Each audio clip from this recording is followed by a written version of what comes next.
You've got to be kidding me.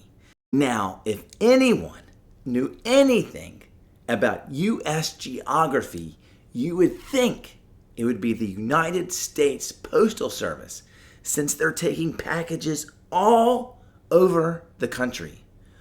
But you would be wrong, because recently I ordered a box of comics from a seller in St. Louis, Missouri, and I, of course, live in Virginia. And if you take a look at any map, that means those comics should have traveled east. But when they were a few days late, I took a look at tracking and found out they did not go east, but instead they went west. And not just a little west, but they went all the way out to California. And then when I checked a few days later, they finally headed east, but not just east, but northeast, and ended up all the way in Massachusetts before finally coming down here to Virginia.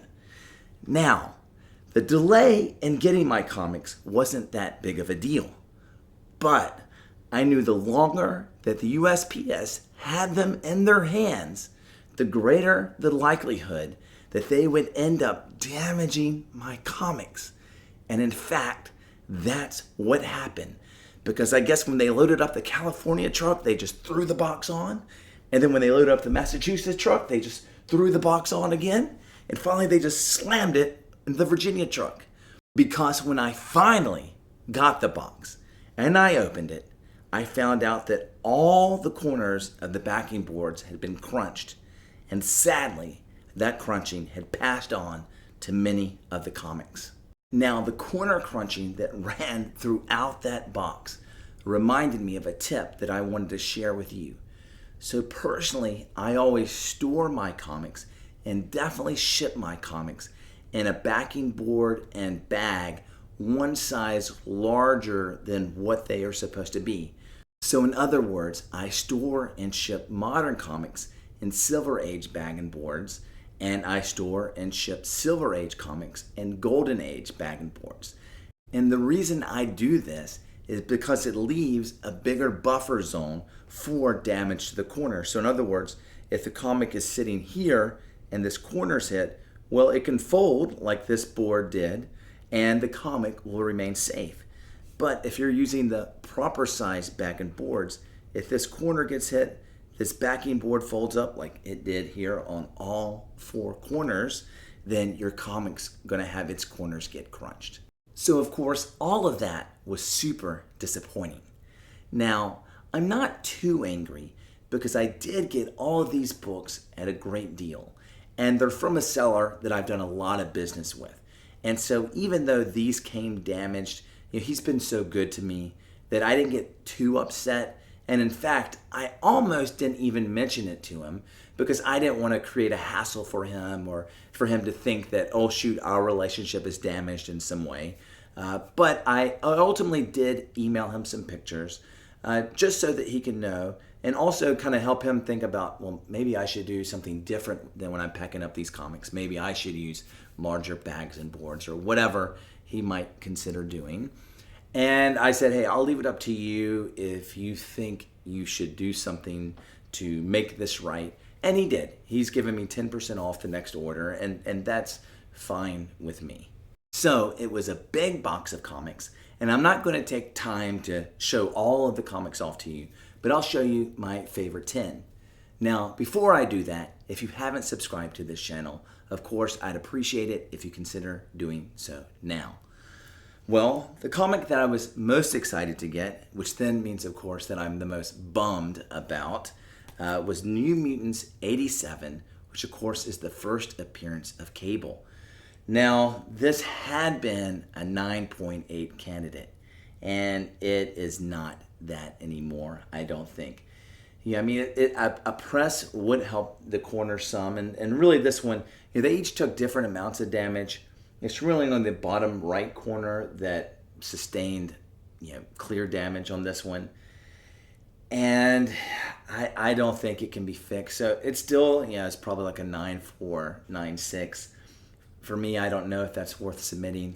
I have a mid-grade copy of this, so this is definitely an upgrade regardless. And so I'm still super happy to have it. Again, I got it for a great deal, and so I'm still fine with what I paid for it, having it be a 9.4 or 9.6, but obviously I want it to be 9.8. Now I'm showing off this comic first, not only because it's my favorite from the order, but also because a fellow YouTuber called Moneyball Comics has made the astute observation that somehow, purely accidentally, I promise, I often coordinate the colors of my first comic that I show off with what I'm wearing. And so, of course, I'm repping my UVA orange here and have this orange New Mutants 87 color. And so, Moneyball Comics, this was for you. Now, the next few weren't 9.8 candidates, and so it doesn't sting as much, the little bit of damage that they took. But I'm super excited to have them. And it's Thor 182, which, if you know me, I collect Doctor Doom covers, and I didn't have this one. And then Thor 183, which also has a Doom cover. And this is one I do have, but this is an upgrade, even again with the damage, just like that New Mutants 87. Speaking of awesome covers, next up we have issue number 1 of the second volume of The Man-Thing. And I'm a huge fan of this character. And this is a book that I've wanted for a while and got it for just a couple of bucks from this seller. So super happy about that one. And then I just have a few Batman keys that I'll show you. First of all, a really underrated key, I think. It's Batman Mr. Freeze. And this has the first appearance of his wife, Nora Freeze, in comics. And she was introduced in like the Batman Adventures TV show that I grew up on as a kid. And so she was an important part of that series and of his origin. And so I've always liked that character. And even though I'm not doing a ton of speculation these days, I do think she is a character that's worth speculating on, because usually you can pick this book up for just a few dollars. Then we have Batman number 635, which is when it's revealed that Jason Todd is the new Red Hood. And while I've got this one out, I'll show you what I'm talking about. You can see how I've changed the bags and boards here.